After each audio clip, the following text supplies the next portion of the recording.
Hello and welcome to the first episode of the AFC BiteSize Podcast. I'm FPL Nima and I'm here with my mate Clayton. We're really excited to bring you our first episode today, looking at kind of what the Arsenal squad looked like last year, analysing what are the keys to success this year. So without further ado, I want to bring you in, Clayton. Good to see you, buddy. How you doing? Yeah, good to see you too. It's been a while. Finally got there in the end, and looking forward to it. Yeah, I think we've got a bit of an action-packed schedule ahead in the preseason. Obviously, we're not going to go too deep today. We'll do more tactical analysis next week. But today, we're just going to put some screenshots we've got of what the squad depth looked like last year in each position, what the new squad depth could look like with some of the players we've signed and the ones that we're rumored to be looking for in the market. But before we go on, obviously, if you're new to the channel, really appreciate you tuning in for our first ever live episode. Leave any comments in the chat as you go, and we'll pull them up on screen and give you guys a shout out and say hi. So nice to see Mike Halpin here as well. Good evening, my friend. Yeah, he's first one in. So good to see you, Mike. Thanks so much for the support. And yeah, anyone else who's in the chat, just ask us any questions you have while we're live. We're going to be on podcast too, so Apple, Google, Spotify, the works. The video version will even be on Spotify, not just on YouTube. So really excited. We're just kind of learning a few bits. So if you do have any feedback as well, let us know, because we're looking to upgrade graphics and overlays as we go. But hopefully this is at least a slick starting point with a bit of prep put in. So hit subscribe, help us get to our first 50 subscribers. Hit like if you enjoyed the video today. And do leave a review on Apple and Spotify if you're listening on podcasts. Thank you so much. So let's go straight into it then, I think, Clayton.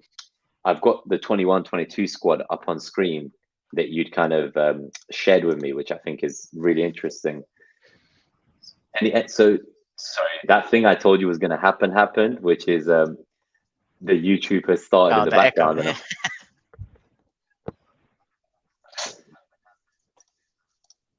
Okay, I've got rid of it. For anyone who doesn't know, the YouTube lags behind the live stream, and I could hear myself 3 sentences ago talking and lost the plot there for a second. But just backup singers, that's all. Yeah, exactly. Good shout out to Christopher Tellez as well. Evening, mate. All right, Chris. And Mohammed Taher, make it horizontal. Yeah, I think that is a good shout for the team shot. It's difficult to see on the screen. Yeah, I guess we can talk through it, isn't it? Yeah, I was going to say, do you want to read out the players just for the podcast listeners who can't see the graphic to start with? Yeah, sure. So it was basically just looking at last season and going through our sort of core 11 and then putting in like the depth options, and where some people like Ben White, they're obviously primarily a centre back, but he did feature the odd game at right back. So just going through in goal, obviously it was Ramsdale and Leno played. Was it just one Premier League game he played against Villa? Can't remember any others, but yeah, that was I think the start of the season, right? Before the international break, I think, when we had those horrible losses you've probably tried to put out of your memory. That's what I've done. Yeah, I can't remember them. But so yeah, in goal, obviously Ramsdale and Leno. Right back, Tomiyasu, Cedric, to my annoyance, featured quite a lot. And then Ben White featured there a couple of times. Centre backs, we had White, Holding, Gabriel. Left back, Tierney when fit, and then Tavares, who divides opinion. I'm sure we'll touch on him. And then Tomiyasu, again, like quite flexible. He played there, I think it was against Leeds. And then in midfield, we've got a variety of options really, but we had Partey, and then unfortunately when he got injured, I think we really felt that, and El Neni stepped up and he did a job, but again, we'll touch on that a bit later. We've got Lokonga as well, who can play in the 6, and then this is where you can really see the sort of lack of depth, I think, and Odegaard's obviously brilliant, but if he gets injured, I'd like shit myself really on what's going to happen. And then Xhaka playing on like the left side of the centre midfield. I thought he did a good job, but he's someone that we do kind of need to upgrade to get to that next level.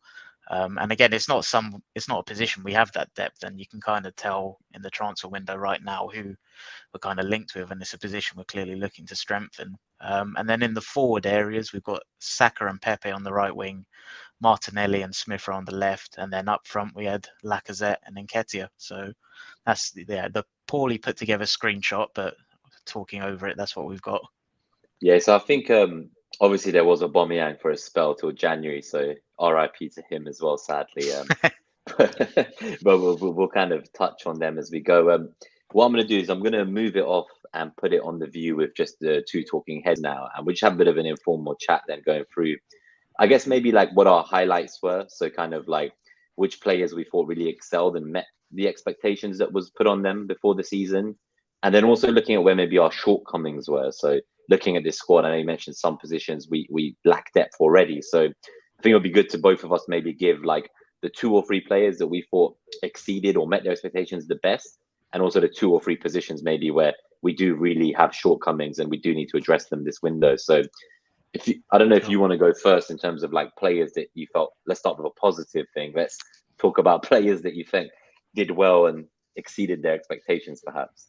Yeah, I think the obvious one is Saka, right? So I feel like there's no real need to sort of go into detail on him, but he's so consistent for his age, and I think his consistency for 20 years old is absolutely mental. I think he looked a bit burnt out at the end of the season, but that's to be expected. But yeah, I think he exceeded my expectations. He comfortably won our player of the season, and looking forward to seeing what he does with a competent centre forward next to him next season, to be honest. And then the other one for me was Tomiyasu. I'd never heard of him before we signed him, and didn't know what to expect. It was just kind of what I'm doing with Vieira right now, reading up about him from people that actually watch him and know about him. And I think he's absolutely brilliant. And similarly to Partey, I think that's the thing we're going to touch on later. We've got lots of single points of failures in our team, and Tomiyasu was another one. Cedric did okay, but I think Tomiyasu, like Chris said it in the chat about him being one of our most two-footed players since Cazorla, he's absolutely brilliant, and just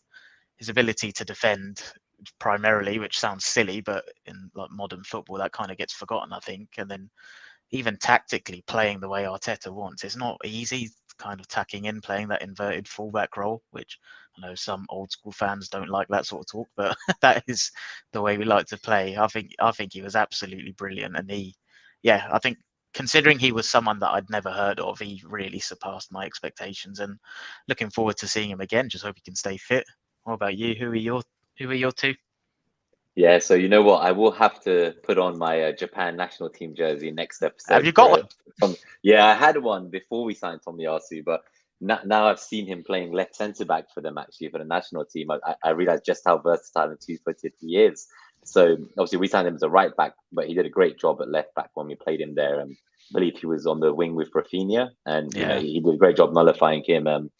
I feel really safe with Tomiyasu. I also feel like he's just so much more technical than I thought. I think one of the things we're going to look to do next summer as well, and going forwards in all the windows, is raise the technical level of the team.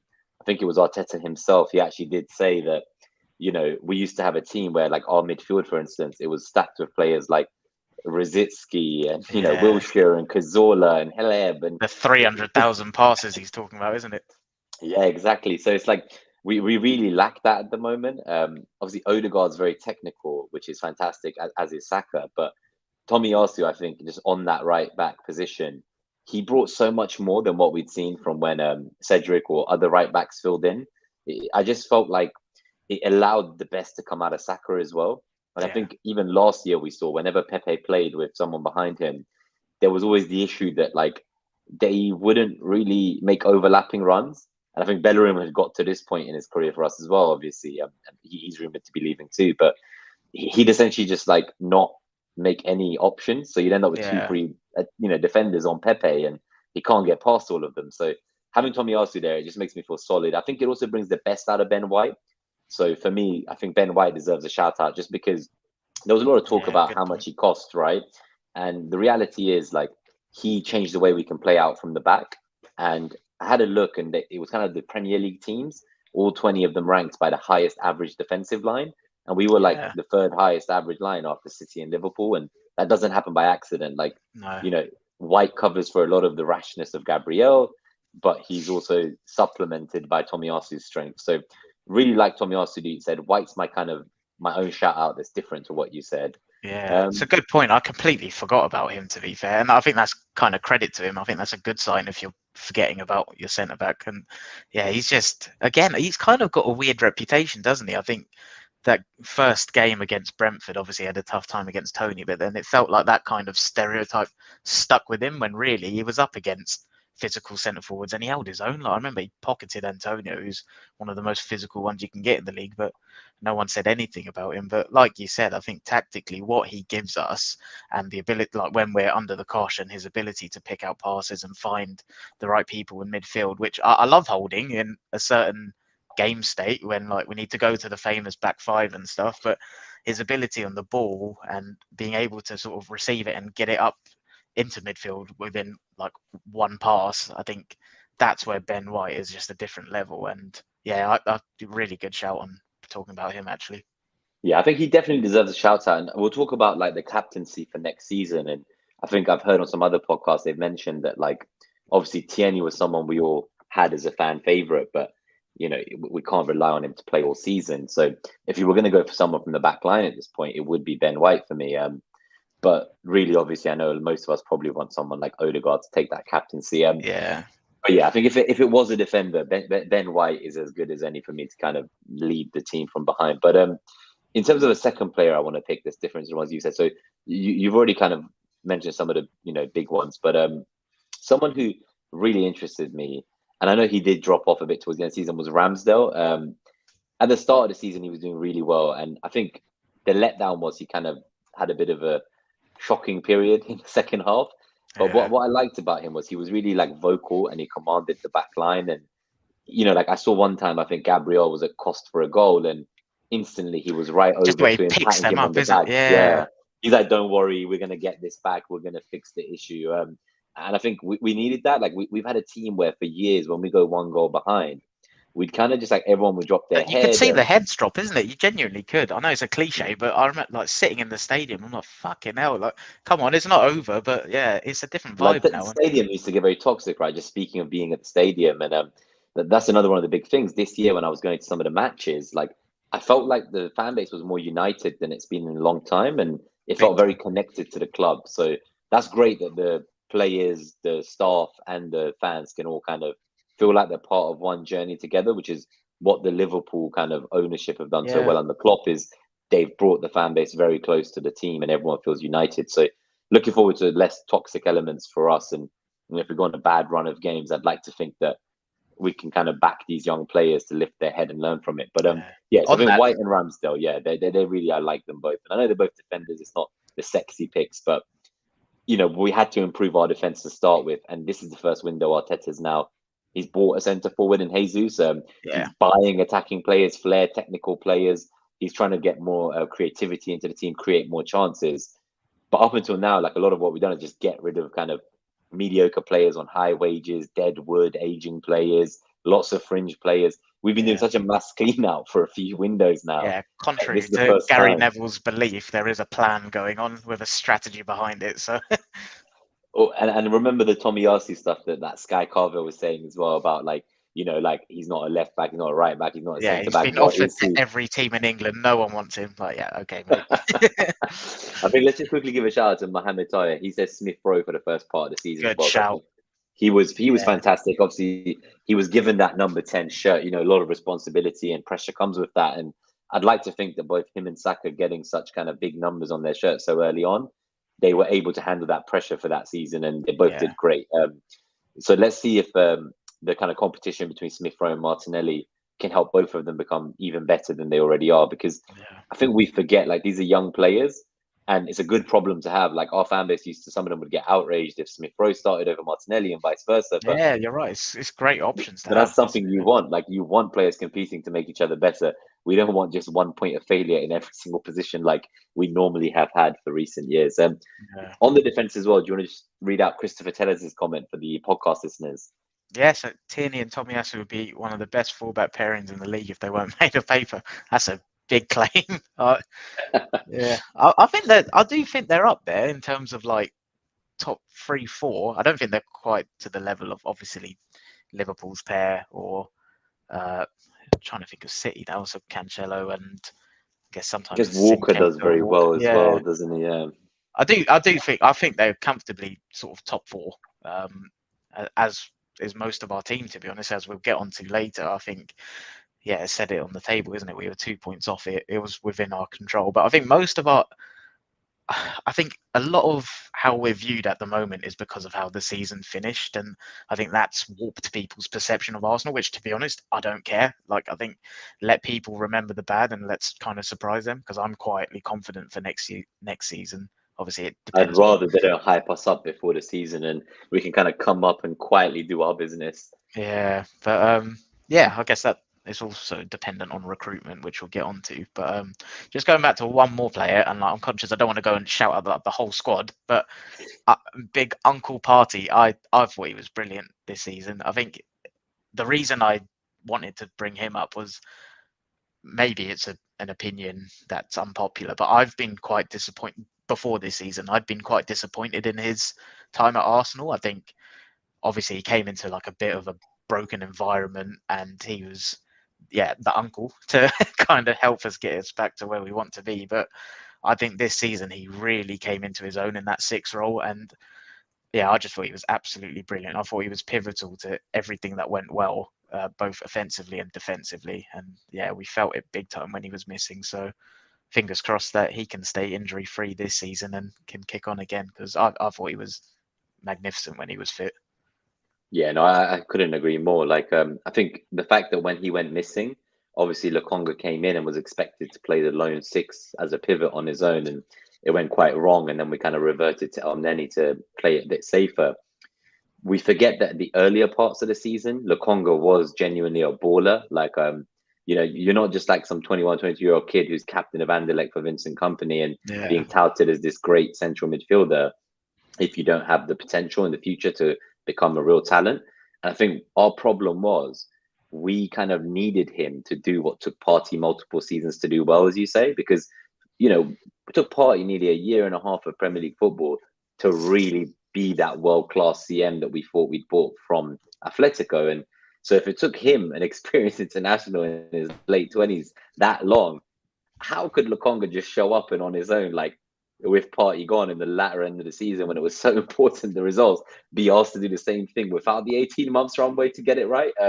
So I don't think the kind of the performances we saw at the end of the season from Lokonga is something to hold against him and hold no, any grudges. I'm excited for him to be the understudy. I think what we need is we need to avoid a scenario where you end up with kind of Tomiyasu out, you end up with a centre back out, you end up with Tierney and Party out, Lacazette's kind of out of favour, and then you're competing for top four with a starting 11 that consists of players like Cedric, Holding, Tavares, El Neni, and Ketia before he'd even started to like get his goals to get his yeah, contracts. It's like, what other top six team has five of those players of that caliber in their 11 competing for a top four? So we just need to be careful that we actually kind of don't need to just get into a situation again where there's single points of failure like that. Like Lokonga should be playing the Europa games. He should be subbed on with the 5 subs for Party when we want to rest Party in their games well yeah, won.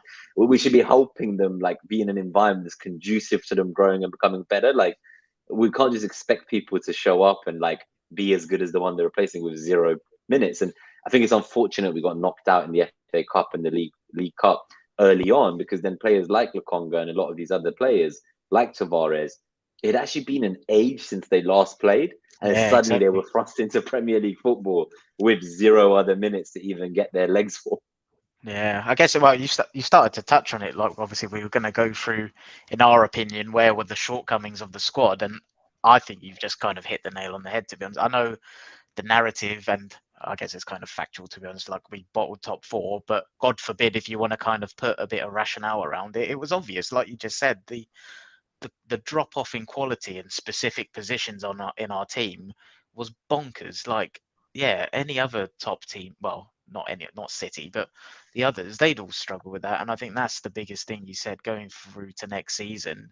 It's about raising the floor of the quality of the team technically as well. I think, yeah, El Neni obviously came in because he was a senior guy trusted to do a job, and I'm happy with El Neni staying around and getting Europa minutes, but I'm confident that now, if Partey was to be injured, I think Lokonga will get that Hmm. sort of look in, because it's not the business end of the season sort of thing. But I guess yeah, what in we'll do my is we'll opinion, put up your next season squad where you've got like what you think the squad could look like. I'll put that up on the screen in a moment.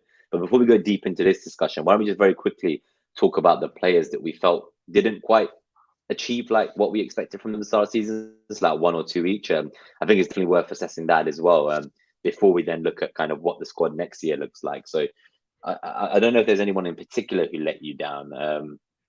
Is there anyone that really he's kind of, bought- I guess the senior players, right? Like the senior strikers that we bought for 100 mil combined a couple years ago, right? Like I'm quite yeah, I think disappointed about a pair of them, really. yeah, big time. I think that's the thing. There's a lot of Aubameyang's time at Arsenal. Like, can't speak highly enough of him, and I don't want to come across like I don't know. I don't want to come across like this wanker. That's kind of his last 6 months weren't great. Go away sort of thing. Because what he did for us, he was absolutely brilliant. Like goal machine. I can't remember his record, but it was phenomenal and helped us win an FA Cup and everything. And I'm so grateful for that. But what I can't stand is the revisionism around him now. Like he was poor for us this season when he was playing, and there's a lot of revisionism around that, which doesn't sit well with me. So he disappointed me this season. And then the other one for me is Lacazette. It's another. I like him as a guy. Like he kind of gets it with the fans, even just being in the ground. Soft factors like that for me are quite a big part of going to football. That's kind of rapport you get with some of the players and stuff. And Lacazette just seemed to get it, but unfortunately, there's only so much cheerleading can kind of do for you. Like you need to be delivering on the pitch, and we got away with it when there was that run where we were winning consistently, playing great football, and he was contributing, linking up play and stuff. But he that was it. That was his kind of ceiling, and I think physically he just hit a limit, didn't he? And The it's playmaking not his. stopped, right? So it happened for a while, but then eventually even the playmaking it didn't happen anymore, and that's when Nketiah kind of broke into the team. I think I love both the players, as you say. I think the biggest kind of upsetting moment for me was when I finally a few months ago just like changed my phone lock screen, and it was like this really cool graphic someone had done of like Lacazette and Oba holding the FA Cup they won for trophy, and there was like a big Arsenal cannons in the background, and so just seeing Oba and Lacazette on my phone screen and thinking there were better times. There was that semi-final in the Europa to get to the final where they got like 7 goals Valencia. between them in the 2 legs. Like there was the FA Cup against Chelsea City when they smashed it. Oba's golden boot. Like there was genuinely some real moments of excitement, and I love the pair of them. And it's just kind of, I guess, exciting now in a way, like not to be upset they're gone, but be exciting that for the first time, Arteta can build a squad with his own forwards. So someone like Jesus, who we'll go on to in a moment, like that's a real exciting thing. And I think that's something we definitely want to cover more on this pod. And obviously people like Vieira to come in for more depth in the kind of, Odegaard and Saka position, could potentially even play left centre mid, right? So it's exciting. There's so many positions, but I'm going to put that graphic up, but let's answer a couple of the questions in the live chat before we go. I think it's good to just interact with you all who are here with us live. So thanks for tuning in. So just to Christopher, so I think it is a 2021. It's like this crazy blue one with like insane design. It's honestly one of the nicest jerseys I've ever seen. I absolutely love it. I'll wear it on the next episode and send the photo. Good to see Charles Kelly here as well. So at Charlie_FPL, we'll have a look on Twitter, make sure we're following you, mate. I think Chris makes the point of like the finest of margins kind of portraying our season so differently. One win against Newcastle, and suddenly it wouldn't be this idea that we bottled top four. I don't want to go too much into last season. I'd like to look ahead, but one thing I will say is, not a single person expected us to finish in the top four when the season began. That's the biggest thing, yeah. I think that's why it's disappointing, because it was around February, March when we started to have that really good spell. People started to believe, and we had like an 18 outfield player squad. Like everyone else had like 24 outfield players. So we'd kind of got rid of a lot of people. We took a bit of a gamble. We didn't want someone like Vlahovic who didn't want us, and then to go for a backup that we don't want. We wanted to wait till this summer to really build that squad we're looking for, and not make the mistakes of previous windows where we kind of buy a plaster and hope that it works, and then we're stuck with someone again who's mediocre on higher wages long term. So in a way, like obviously if we'd got top four and that gamble had paid off, we would be like, wow, this is incredible. But knowing that we've thinned our squad so much, we saw people like Chambers and a lot of others went away, obviously like Oba, and didn't replace them. I look at a lot of the players we sold and I think to myself, would it have really changed anything when those matches came up? Like even when we had like the injuries, because they weren't doing anything before. It's like what you were saying, like kind of once Oba first left, we were playing great football after he left. From January till around March, I think I remember I saw this thing where we had something like 20, I think it was maybe 25 points out of a possible 27. And we were we were the most informed team in all of Europe, tied with Man City. So there was this period where somehow this thin 18-man outfield squad with a bunch of kids was pulling up insane numbers, like the best Yeah, for months. And I just think they eventually just kind of, the lack of experience and the fatigue from playing so many minutes, like someone like Saka had a part in all 38 games. Like, we shouldn't need a 20-year-old to do that. Like, we don't want them to become the next Wilshere or Bellerin and ruin them forever with injuries. So that yeah, was just my kind of thought there, that it was unexpected, I guess, in summary, that we would even do it. Somehow we then looked like we might do it despite cutting the squad and taking that gamble. In the end, I don't think it was necessarily just the gamble didn't pay off. It's like, I'd rather we build for the future and don't buy players we don't need in January long term or don't want, just because that's all that's available. But now I'm hoping they learn from it. So in the same way that when Saka missed the penalty for England, like he grew from that. Like, that was one of my highlights of the season. We'll talk about highlights as well, where he picked up the penalty to take it, and I was like, oh shit! Like, the last one he took was obviously the miss. So to see him grow so much, mature from that, I'm hoping that the disappointment to lose top four into someone like a rival like Tottenham, yeah. that will make them all Rocket up the arse. Yeah, never want that to happen again. Yeah. So I'm hoping actually this group of young kids, like, that's going to make them even mentally stronger. So this time they weren't perhaps mentally experienced enough to get through. The experienced players like Partey were injured. Tierney, you could call him experienced at this point compared to the rest of the ageless squad. And Lacazette and Oba were gone. So I think all these kind of young players, they're going to have learned a lot from this. And it's like, it is what it is. And we've got to make sure we strengthen now so that the first 11's quality is better. So maybe 2, 3 starting 11 players, the but wider also the squads. depth around them. Yeah, Yeah, it needs I to just be want to much look better. at like William in the chat. I don't know how you do that fancy thing where you bring up the comment, but are we being slept on a little bit considering how we looked in that December to February period when everyone was fit? Like, it's similar to what you just said. Statistically, we were one of the best teams in Europe during that period, and yeah, the football was unbelievable. And I think that's the thing, like William said there, what you've said, we did that with, I think, the youngest starting 11 in the Premier League and got quite close to getting top four when no one had us near there. And like we've already touched on, we had Lacazette, which was kind of like nothing against him. It was just like playing with a hand tied behind your back. We had, The centre again, backs didn't have to do anything, right? The opposition centre backs just kind of, they would look at him dropping deep and they'd be like, well, I don't need to go with him because, like, it's fine. And even if I do go with him, he's not going to turn me and get past me. yeah. But even Like, so to it's have, like you feel yeah. safe. But playing like that football we did with him, Granit Xhaka, I think he's done a fantastic job playing that left-sided 8 role, which is unnatural. But again, it's sort of, what's the saying, square pegs, round holes sort of thing, isn't it? And I think, yeah, to William's point, I think we are being slept on a bit. And I think if we can upgrade those 2 positions, which it looks like we're trying to do, increase the quality of the wider squad, so the drop-off when certain starting 11 players don't feature, it's not going to be so detrimental. And then the other thing I want to talk on, which, like, maybe if we bring up the slide now on the squad, is kind of this concept of moving away from kind of starting 11, especially in offensive positions, moving away from starters and backups, because I think 5 subs is just going to change everything, especially with, I think Arteta is going to really utilize it a lot.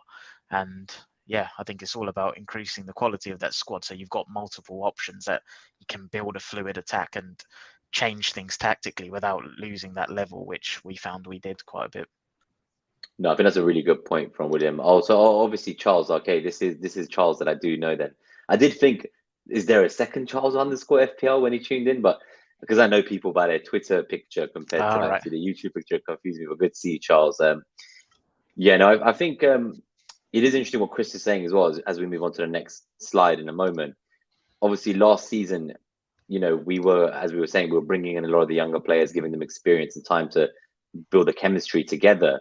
But from everything we're seeing this summer, we're looking to actually bring in those more experienced players that are going to polish up the team. So someone like a Jesus, even a Tielemans, who we've been looking to go to, like a Lissandro Martinez, these guys are still young, but they're about to hit their prime. They're, like 25, few of them, including Rafinha, who, God forbid, we're not now going to get, of course, but most of them were like 25, played 3 to 5 years of Premier League football. It's clear that what we're going for is, yes, there are those kind of developmental signings like Marquinhos, who we've brought in. And, maybe we watch him in preseason and like how we did with Martinelli, he stays. But it's more likely he'll be loaned out because we are still going to keep getting those young players, those under 22, under 23 players for the future. But I think going forwards into this season, we really want to take that next level up, and we're going to need those experienced players to come in as opposed to just relying on the kids. But yeah, no, let's let me get the picture up that I was saying. So this is obviously the team for next season. We've talked about the players that let us down. I don't think we need to think about them anymore. It's time to move on to better things. But so this is obviously an example of what the 2022-2023 squad could look like in comparison. So we have Jesus here now instead of Lacazette. We have Nketiah as the if they cover. officially announce it. It's like I saw that there was another tweet from Fabrizio Romano today, like, oh, nothing's like changed. Like, don't worry, nothing's gone wrong. Like, you did see a video of him on the pitch. Like, they're just taking their sweet bloody time. So hopefully we've not jinxed it by putting him here, but I'm sure he's in a lot of photoshopped Arsenal jerseys on the internet, not just from us. But yeah, so this is obviously the biggest change here is the kind of the Jesus and Nketiah, as you see. Martinelli Smith on the left wing still stays the same. Saka's obviously still on the right wing, but with Pepe hopefully gone or going, we've put maybe it could be Marquinhos. I think maybe it could be Vieira. I know you've obviously got him in the CM positions further back for the question mark there was just kind of putting two and two together with looking at, so the Rafinha links, it's clear we're looking to add another option in that wide forward position. So the question mark is just kind of to indicate there could be a new position there. Who could there be? Yeah. That's a good point, because we're still potentially looking for someone. I know today, again, Romano came out saying like Arsenal are not interested at all in Nagby. So I know a lot of us would love to go for him with the Rafinha link probably dead now. He's still pretty decent age. We could probably get him for about 40 mil, but I think his wages would be like 300k a week. And it might cause some issues for us when Saka's agent wants to come and have the negotiation to renew that contract. So let's see, but it doesn't sound like Nagby's on their plans, and he explicitly said they have other targets. So I think there are other wingers we're looking at. I know some of the ones that I thought about or talked about. I don't know if I think we maybe spoke about some of these guys. There was Gakpo from the Dutch league. He's very tall for a winger. Like, I've seen him, and like, this is one tall guy bombing up and down the wing. But he's just got so much talent, and he's got all the things that you can't like teach a player. Just the raw athleticism and strength and like the footballing brain. The other things I think Arteta could coach into him that he needs. He'd be obviously like a bit rawer than a Rafinha, so it's a bit painful knowing you could have got like a ready-made player like a Rafinha, but with a Gakpo, you're going to need a couple seasons maybe for him to reach a Rafinha level. But again, he's exciting and would fit very well into this squad build, I think, personally. There's other more punchy risks. Run through, let's do the rest of the team before we look at the rumours. Yeah, good shout. So obviously, Xhaka's still here on the left centre mid, but we expect Vieira to deputise for him. We were looking with Lisandro Martinez that it looks like United now want. There were talks of him being a CM or left back cover for Tierney as well, left centre back cover for Gabriel as well. So that doesn't look like it's going to happen anymore either. But now it looks like we are actually starting to look for alternative targets. So we're looking for I think I sent you the link earlier. There's another like 7 mil left back from Porto Benfica, that we're trying to go for. So that then leads me to think, if we're looking to only spend like 7 million for the left back cover now, that makes me kind of think all the money's going to go into like this kind of the Tielemans signing, or someone who's going to be the favoured starter in the left centre mid to have like a Tielemans Partey Odegaard lineup. Yeah, if we just finish going through like the squad just to kind of talk through it, and then we can talk through those specific positions. Yeah. So do you want to just quickly? So for the podcast listeners, I guess they can't see this. It's worth us. Exactly. Yeah. So in goal, obviously. Xhaka. We'll just carry on from where we were, because we've done the front four, the front three. Let's just go from the top back. We've got the Xhaka, we've got Odegaard, Smith Rowe, Vieira all there, and the kind of the two left centre mid, right centre mid. Partey, Lokonga, Elneny. We said, so obviously we think Lokonga will be ahead of Elneny and deputise for Partey. We've got Tierney and Tavares in the left back, but Tomiyasu could play there. Gabriel, obviously, and the only real backup there is Saliba could play there. We've got White in the right centre back with, again, Saliba ahead of Holding for the cover. Tomiyasu on right back with, again, Cedric and then White for cover. Ramsdale in goal, but then obviously our new exciting American boy, Turner, as the backup with Leno looking like it's one of our own, Aguna. Actual Arsenal fan coming to the Arsenal, so that's exciting. I love that. I don't know why. It's literally someone living our dream, isn't it? It's like all of us. That's who we want to be. Like, you're an Arsenal fan your whole life, and the next thing you know, you're there at the London Colney, like the video's been uploaded with him making those saves in the drill, and I was like, Yeah, he just looks so happy to be there. as long as he's not another Runerson, I'll love him. Oh God, I genuinely think that may be like Runeson may be like the worst pro goalkeeper I've ever laid eyes on. I know he's very young, and I don't know what we were thinking bringing him in like that to like have an immediate impact. But my God, I don't think he's even championship level. But that's why he's not on the picture, right? Yeah. So yeah, it's like, we still want him.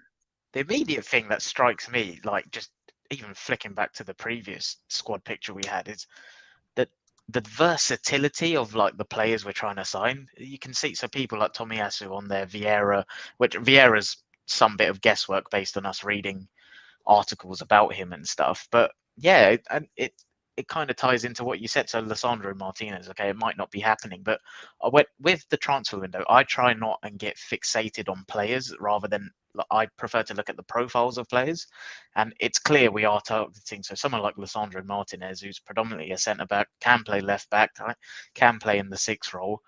I think, yeah, it's just seeing this graphic, you can see fucking hell, it's quite a versatile squad, isn't it? And it looks like there's a lot more high quality options already with the addition of Jesus, Vieira, Saliba coming back, Arsene Wenger, like a new signing, we're back.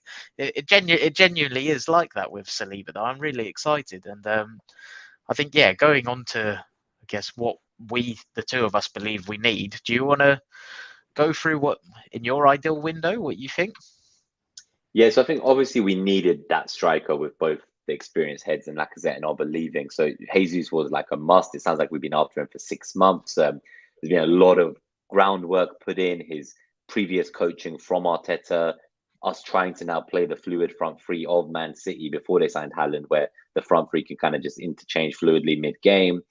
It seems like the ideal step for him to go from being like a player who's experienced in the Premier League to like he wants to potentially, his ceiling to me is that he could become a superstar for us. So I think that's just the most important signing we made this summer or could have made.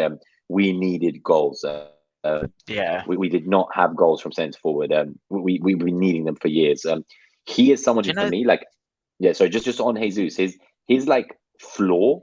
So forget about potential team, but his floor, just from what we've seen from him in the Premier League and all his career so far, fucking high. Is so good. Yeah, like his worst, like the average I would expect from him is he essentially, like in all competitions, will like pretty much get close to like 15 goals, 10 assists. Like those are the numbers he can pull out every year. And if for me, like let's say he got 12 plus Premier League goals and 6 or 7 Premier League assists, that's already nearly a 20 goal contribution striker that comes into the team. And that's just a hole we've had this entire time.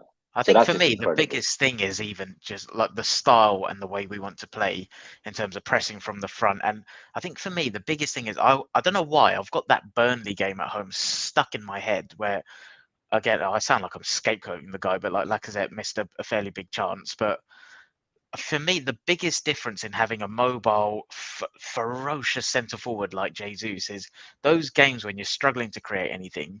I think a lot of people have reductive takes where it's just like, oh, well, yeah, if you have a striker, that's better than Lacazette, you'll score. But for me, I try and dig a bit deeper. And what is it? It's his movement. You get movement that we weren't getting from Lacazette in and around the box. And that in itself creates openings for people like Odegaard to create passes that weren't there last season. And I'm so excited by him. I think I remember his first home game, it was against Chelsea.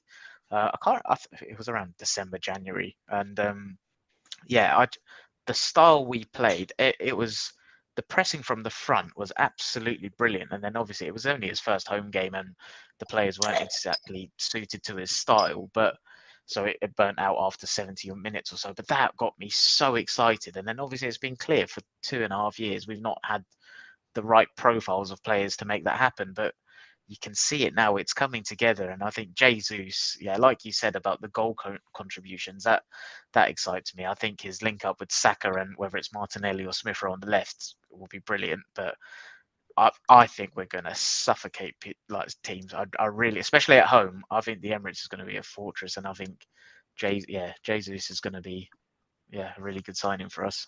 I'm excited. I think it was Pep, right? So Pep himself said, like, this guy is like one of the best centre forwards in the world at pressing. Like there's Yeah, nobody like him. He's so good.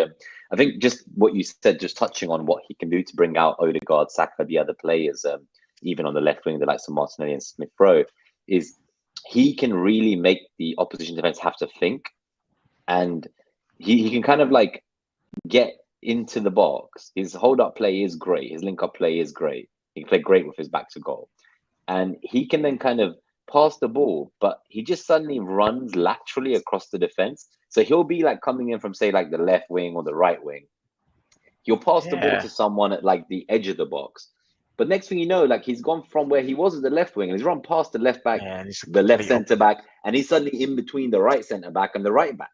And that's in the flash of like 1 second.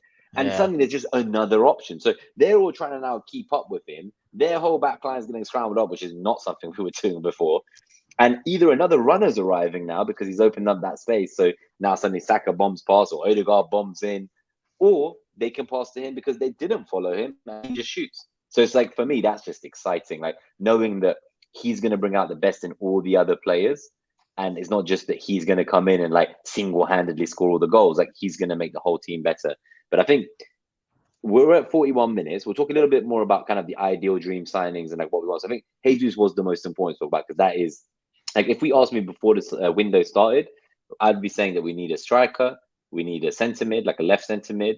We probably want fullback cover after yeah. what happened when we had to play kind of the likes of, Could as you you bring the say. graphic back up to like Yeah. visualize Let it me put it while up you're quickly. talking? Yeah. Yeah, While we've got this, let's quickly put it up. So, yeah, so I think, yeah, we needed the fullback cover. So for Tierney and Tomiyasu, obviously, if they're injured, we wanted that left centre mid, which you've put the question mark already next to yeah. Xhaka. We definitely needed the striker, which we've gone out and got. And it looks like we really do want a winger.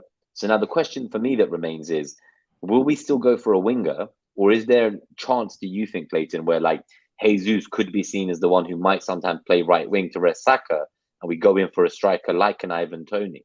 Is there like do you think this week we might see lots of links as Arsenal fans to that Skakamaka again? Like Skakamakamaaka, I don't know, the Skakamaka. But yeah, Nailed it. I don't know, man. Like, do you think that's what we're looking at? Are we still going for a winger, or is there any doubts? Are we potentially just going to use Jesus wherever, and then we could actually be looking for another striker?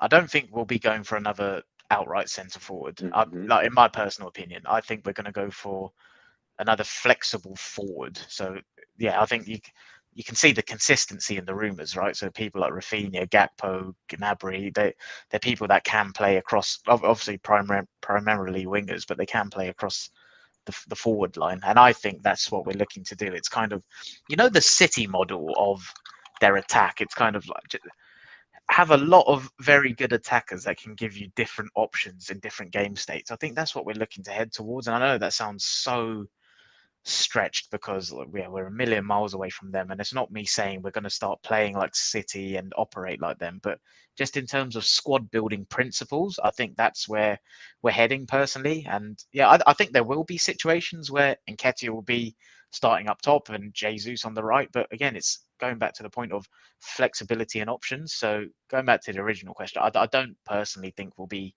going after an outright centre forward again, but I'm confident we will sign another wide forward. The one thing, and this is my lack of knowledge around Vieira, I wonder if he can do a job on that right wing in some games, like in the Europa League, especially the group stages, right? Saka's not, well, I don't know, it depends who we get, but I'd say it's highly unlikely Saka's going to play all of the group stage games. I'm sure we can find a solution to play someone in there. I think ideal world, we increase that sort of level of offensive options we've got in the wide areas, because Saka, I'm worried if he gets an injury, we're already overplaying him. I'm really worried about that. So it'll be interesting to see what we do there. Yeah, no, I totally agree, man. I think there's a lot of people in the chat as well saying that obviously, like, probably agreeing with you that the striker would be overkill with Eddie renewing, and also obviously there is still Balogun as well, right? So let's Yeah, not forget about him. But I think for me, yeah, I think with Jesus done, I'd kind of conclude that for me that Tielemans signing, like, that is vital. Whether it's him yeah, or someone else with a similar profile, it's just so important to me because right now, as great a job as Xhaka has done in the left centre mid, he's playing a position that's unusual to him, as you said, and he's not creating chances really. So if there's someone else to take that pressure off Odegaard having to be the pinpoint and focal point of the creativity from midfield, that would be really great. Because then they can almost take turns. Like maybe, when Tielemans bombs into the box, Odegaard stays back. When Odegaard bombs in, Tielemans stays back. It's like, I would like to see that kind of setup. I'd be really excited by that. I would love Tielemans in that left 8 role. I think so. The biggest thing for me, and I compare it to Xhaka's time under Arteta and Xhaka's time under Emery. So under Emery, system wise and tactically, there was such large gaps in our structure, right? And look at him now; he's operating within a sort of it's a confined area of space that he has to operate within now, and it's tailored to him. He's doing fine. So people always talk about Tielemans and like, oh, he's a bit lazy, and will he be able to recover the ball? Give that guy the ball in sort of finer margins of space on the pitch, and he will make things happen. I think.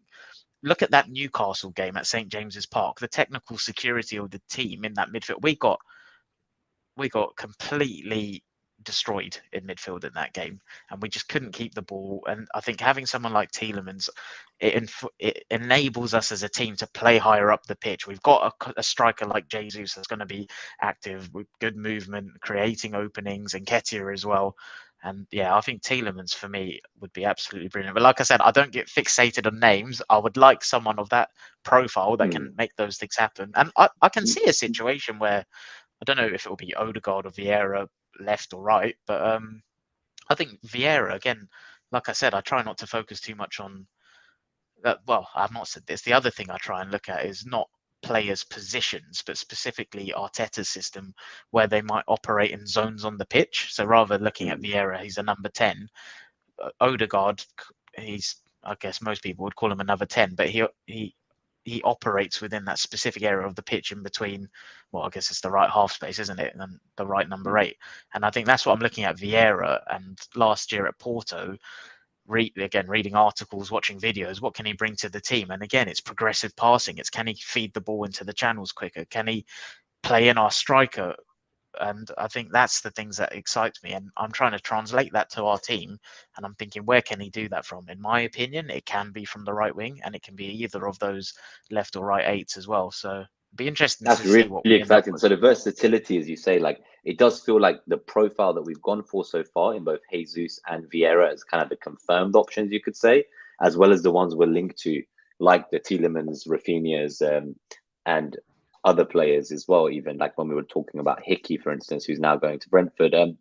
Every single one of those players that we've been rumored to want to sign, or the ones we have signed, they're kind of capable of covering multiple positions and playing within zones, as you say. So I think that's actually really interesting point I want to leave people with is when you look at teams like City and Liverpool, a lot of the time we talk about they have like 2 good players in every position, but I don't think that's necessarily the case. It's not that they have 2 players, so they have like 22 players who are all as good as each other in those positions. Is they have players who can go to all the positions. Like you see someone like a Fabinho playing at a CM, but then being a centre back, and you see like players where they're playing centre back, then becoming a fullback. And again, you see like Rafinha played like left wing for 10 games at some point when Harrison was having a great spell. He's played right wing back when they've not had defenders. So it definitely feels like that's what we're going for now, is that we want that core of very strong players that I don't think it's going to be starters and subs anymore, as you say, with 5 subs being brought to the Premier League. There's going to be obviously the Europa team and the Premier League team, but a lot of the time, the Premier League team, 5 of them are going to potentially get subbed off. Yeah. So you're going to want players to stay fresh. We're going to have more ability to take subs when there's someone in the red zone and they can make sure they don't overplay someone until they get injured.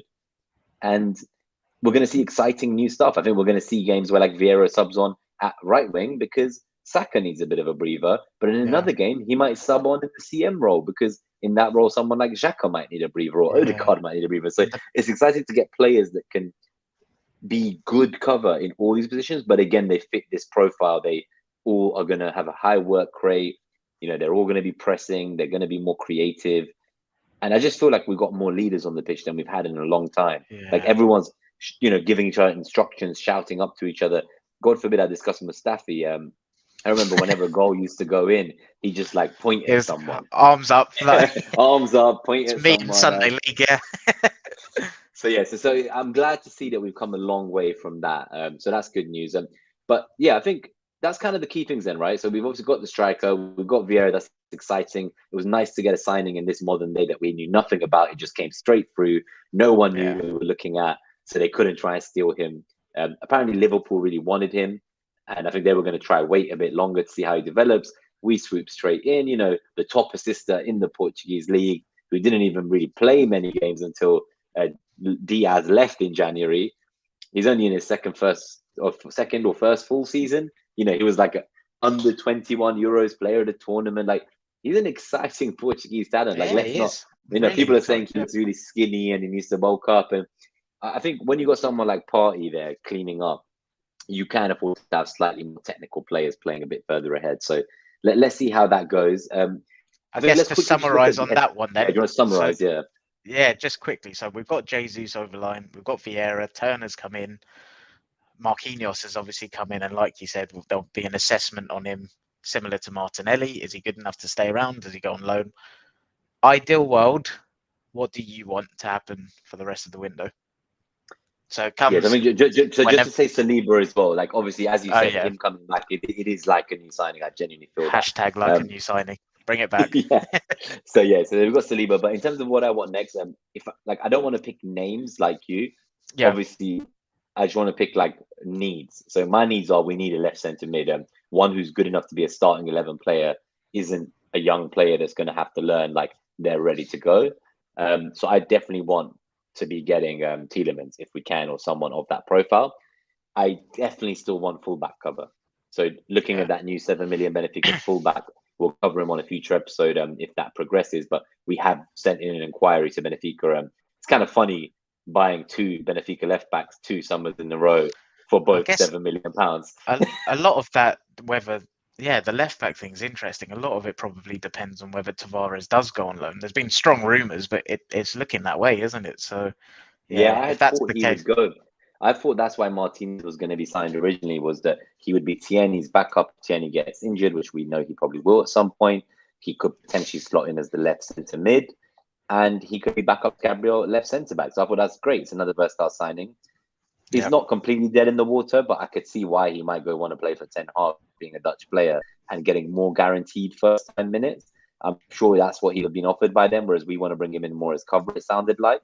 So with him kind of gone, now I think we're maybe just looking for a backup left back. But the other question I have for you is Tierney as well. So maybe we'll talk about him in a future episodes. We're running a bit over, but for Tierney, like, I imagine we would listen to offers for him. I genuinely think if the club felt they could strengthen long term in that left back position, they wouldn't be so like bedded to keeping Tierney long term, because we discussed this more, but he has this thing where like you've got to take accountability sometimes for your own body, and we all love him because he wears like shorts and t-shirt in the winter, and he's always killing himself to play hard, but he's got a bit of a hero complex, I think you could call it. So like he goes into every challenge, like he's always 100%. When he got injured for us, it was in a friendly for Scotland.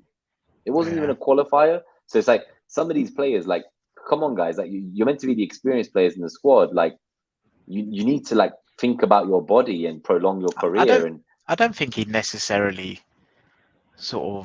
I don't think he personally has that hero mentality. But I think that's just how he is, sort of born and brought up in Scotland. I think he just football was his life sort of thing. And I think he needs to learn to compose himself. It's like Martinelli, right? Like Arteta told him after injury, like, you should learn when to go 100%. It doesn't always need to be 100%. Tierney's very much that guy. He's always full, every effort given. Like, I don't know. I don't hate that. I think it's just unfortunate that he does tend to get. He's so injury prone, isn't he? So yeah, we'll see. But he was injured so much at Celtic before he even came, right? Like we signed him injured. Like he'd been putting off a surgery and playing through injury. He's always been playing through injury. That's what I mean. So like it's almost like that's just the norm for him. And someone needs to have a sit down with him and be like, look, like if you want to be the future left back long term of this club, we need to rely on you more. Like 2 years in a row now, right? Like I love Tierney and I love his work ethic, but 2 years in a row, both seasons derailed when he got injured.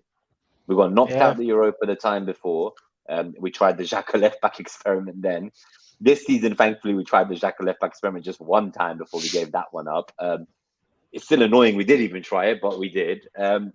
So I just think like either we need to get better cover for him, or we need to have a talk with him. And like, it sounds like we might. I genuinely believe within a few years we might look to bring in someone else permanently. But that's for another chat. I think, yeah, let's just say so. Tielemans would be the ideal one, a backup fullback based on what we've just said. Yeah. And I guess one more attacking player I want, because people forget, agree. like, we've lost Oba, we've lost Laka, we brought in Jesus. That's just one, and we're looking to get rid of Pepe.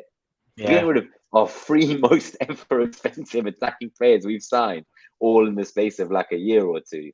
We need to go and get another winger or someone who can score goals. Yeah, no, I agree. I'm the same as you on everything there. I just want another attacking option that we can have to kind of, give us different variety up top. I mean, specifically on the wings.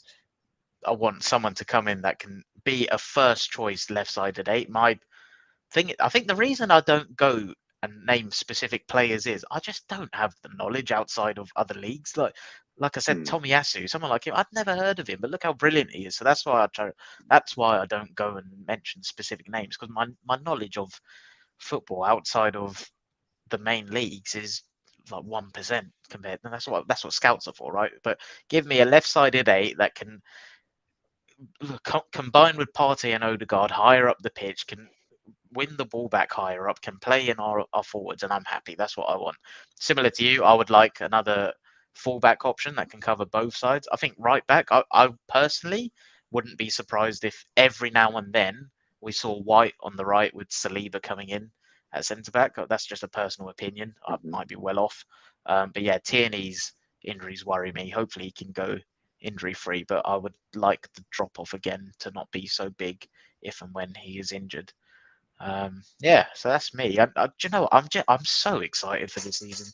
I really am. I think Europa League, get me there. I think I've already booked a on booking.com an Airbnb. Booking.com a place for Budapest for May. If we go on a Europa League one, it's free cancellation, so I won't look stupid. But yeah, I think I'm really excited for the Europa League. Players like Lokonga. I know Chris Tellers has asked in the chat about what youth players excite us, which we'll probably talk on another episode. But that's the competition where I'm hoping a few of them get some minutes, and I think we were so close to top four this year, so close with such a young, I'm going to say squad. It wasn't a squad, it was a core 13 players. We're going to improve. Everyone's talking about Tottenham, Chelsea, this, that. We're going to improve too, right? And I think we're building a squad capable of putting together a 75-point season. In most years, 75 points is enough to get top four. And I think let's just focus on doing that. Forget what everyone else is doing. Let's do that. Build our youngsters up in the Europa League. Let's go on a Europa League run and let's see what happens. I think you said it earlier. Last year was such a fun season in terms of building that connection between fans and the players on the pitch. And it's like I've been going to Arsenal since I was 4 years old, and like that's the most. Obviously, I don't bloody remember 4 to 12 years old that much, but like as far as I've been regularly going as an adult, that was my favourite season ever last year. I absolutely loved it, and I'm itching to get back. So let's see what we do in the transfer window. Let's hopefully announce Jesus soon. And then, let's see where we go next I hope year. it's tomorrow morning or something, honestly. But no, I agree. I'm excited to go to the matches together. I think we'll leave the FPL prices for the next episode. There's no rush to get those in. Like both the season and the game don't launch for a while. And I think it was more useful to have a longer depth chat about last season squad, new season squad, summer window. Thank you to those of us who've obviously stayed with us. We'll look at a few more final bits and just general chat about going to the stadium and meeting up with some of the people listening on the stream. If you ever want to meet us at the pub before or after a game, we'd both love to meet up and share our passion for Arsenal together and enjoy this season ahead. But what you can look forward to in the next few episodes is we're going to do much more tactical deep dives. And as you can see, like although Clayton's quite humble and says he only has 1% knowledge of other leagues, what he then does have within the UK leagues is almost 100%, if I say so myself. So he is definitely the tactician of the pair of us. I'm like the kind of the sideshow clown that sits here on the mic, like making a fool of himself. And then Clayton's like the brains of the operation. But what we will do is we'll tap into some of that juice, and we're going to really look at Vieira and Jesus in depth, and we're going to bring some heat maps, some kind of average positions they've played across the last few seasons, how we think they're going to change the way we're going to play. So we're really going to do some exciting stuff. And we've got some really big plans for the next few episodes. But if there's anything you specifically want to see before the season starts, while it's preseason, we're going to do these slightly longer pods that are about an hour. But the reason, obviously, as you can imagine, we're called the Arsenal BiteSize Podcast, is once the season begins, we're looking to do like 30-minute episodes after each game on the Sundays. So similar to today, but once we've played the match, we're going to come home from the stadium. And as two match-going fans, we just want to talk about like what we saw, how it went, and what it was like just being there, watching it live. So that's kind of the key thing. Like, we're going to do these longer form pods now for the rest of preseason. So if you've got any ideas of things you'd love to see, obviously we've got the comment here about hearing about youth players that we're most excited about. So we'll go and add that to the list of things to cover in the future episodes. So thanks for the suggestion. But generally, they are going to be about 30 minutes and bite size. The other thing is, if you do already not subscribe and you've somehow watched an hour of this, please do hit subscribe. If you're watching at the VOD or you're on Spotify, Apple, or Google, do obviously drop us a follow on Twitter. And, all the links will be in the video description and the podcast descriptions. But we're really excited to bring you some amazing content going forwards. And this is kind of a bit of a rough around the edges first episode. But I think as we go on in the next few weeks, we're going to get much more comfortable, and we're going to bring out Clayton's prima donna diva side, which I think no one's yet to see. We need to make him have at least 2 more beers on the next recording. Yeah, well, just fast forward to 5th of August at Selhurst Park, then we'll see that, I think. Yeah, so I'll just skip past these FPL prices. I've got them on the screen, so anyone who's watching can still see if they want to pause it. If you're watching the VOD back and you just want to see, like, it's obviously some interesting stuff here, but we'll discuss this in the next one. But really, it's just more of a thank you. But before we go, we will stick around a couple more minutes just in case you've got any final questions in the live chat that we've not answered today. I'm just going to go and have a look and pull a couple of final comments up in case there's just any like questions worth responding John's to. one's just stuck out to me and cracked me up. Runes and money laundering. John, I love that. So yeah, I think at least it was a small amount of money. I think Pepe was definitely money laundering, but yeah, like, obviously Raul kind of lost his job thereafter, but that kind of tells you all you need to know about what happened there. There was definitely some odd stuff going on in that one, but just yeah. So I think John also says the difference between Gakpo and Rafinha is vast. Yes, I think yeah, that's a bit painful for me too. So that's why I felt like Rafinha was ready made. It was like 2 weeks ago, I would never have expected we'd be going from it, and suddenly it was so exciting. So Chris, we will talk about the youth players next time. I think there's so many of them. It's definitely not one to do quick fire now. But the ones that you have listed, they're all solid options. But there's a couple more I think I'd like to add to that. Obviously, shout out to Norton Cuffy, who I believe he won the under 19? Yeah, the under 19. Yeah, that's awesome. So it's good to see these winners coming through at all the age categories. And what we didn't talk about, Clayton, is, which Mike says, there is still a lot of deadwood to get rid of. Despite halving the wage bill, we still have people like Murray, Nelson, Pepe, obviously even Maitland-Niles. And I wonder if that's something we could chat next week about, is potentially would we keep Maitland-Niles, and could he be the right back and central midfield cover as well? I don't know. Like, if we can't get a good enough price, do we keep him? And there's Bellerin to get rid of. Depends on him deciding what position he wants to play, isn't it? That's been the issue. But yeah, some of those interviews he gave were interesting, right? Oh God. Oh wait, what did John say? Oh, okay. Oh, right. So I think John was commenting. Oh, I see. I was thinking, like, how did John talk about Rafinha 5 minutes ago? When I'm pretty sure when we were talking about Rafinha and Gakpo was a while ago. But okay, yeah. So okay, yeah. You can always go back and watch the video on demand to catch up anything you missed. But yeah, so we're gonna go live every Sunday. Might be John Guna_FPL in the chat. I think so. Oh, nice. I hope so. Yeah. So it's nice to see some of the Arsenal group chat here to support the cause. I didn't entertain the troll in the chat. I just blocked him. But I did reply to him saying he should come and sing his Tottenham chant in the next FPL meets in person. But it's pretty sad when on a Sunday evening you got to come on YouTube and you're a Tottenham fan and you got to copy and paste the same chant 4 times about how great your team is. Considering that, I'll leave you all with this thought, my fellow Gooners, and up the Arsenal, is that people talking about like pressure on us. What pressure is that, mate? The pressure is on Spurs, as Mike says. Conte is trying to win a team that wants to win something. He's buying experienced older players like Perisic. He's getting in like proven Premier League players like Richarlison. He's looking to buy like another wing back for his system. He's brought in Basuma, another experienced Premier League player. Like, I'm sorry, but if that team doesn't win something, like it's going to be pretty tough. And he says, obviously, like, surely they got to win something more than a League Cup. I don't think Conte would consider a League Cup a success. I think Conte wants to win like the Champions League or the FA Cup, or even make it some kind of title challenge for the Premier League. And my view is that Conte signings, the difference between our team and theirs at the moment, and I want to look at our team, not compare, but is that we're building something that's like quite an exciting squad with like a long-term vision.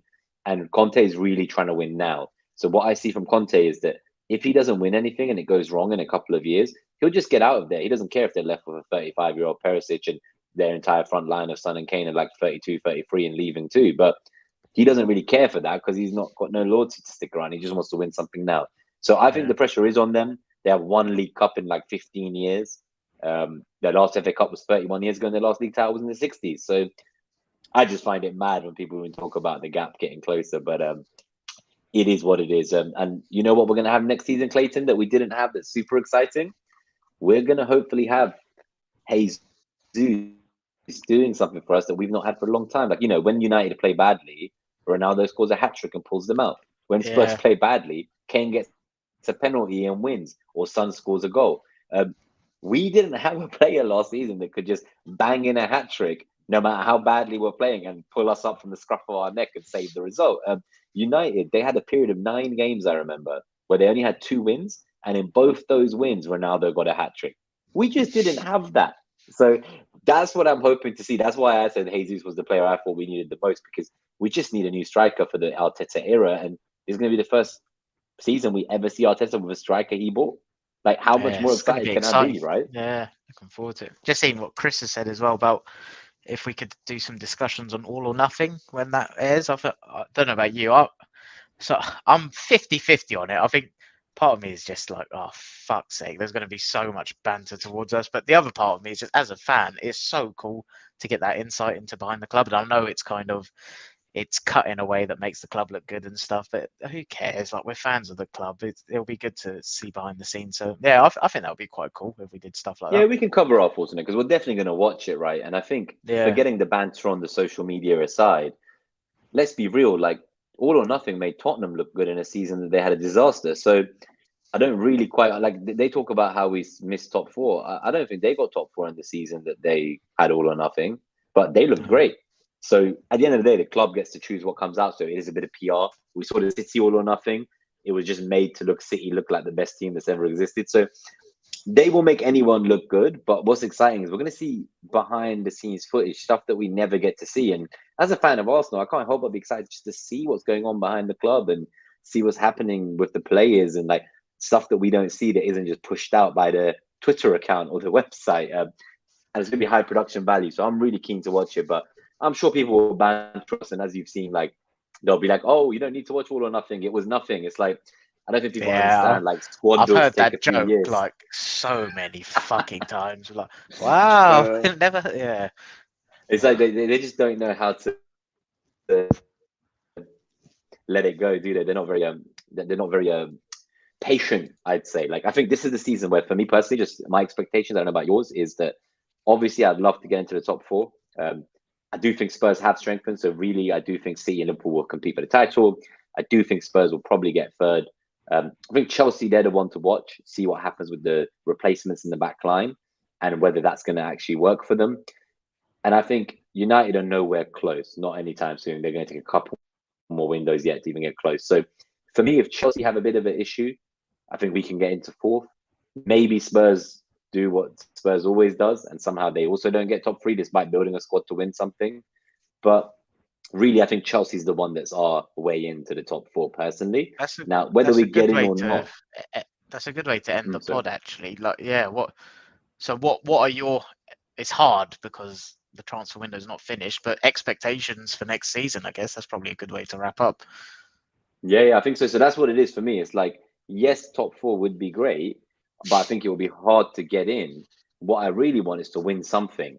And that therefore leads us to Europa. Like, we want to get that little monkey off our shoulder of like, you've not won in Europe. Like, let's just go win that Europa title. Let's get into Champions League. And whatever happens in the league, at least we've won a European trophy and we're back in the Champions League. Like, that would be the ideal for me. Obviously, if we can get top 4 in Europa title, great.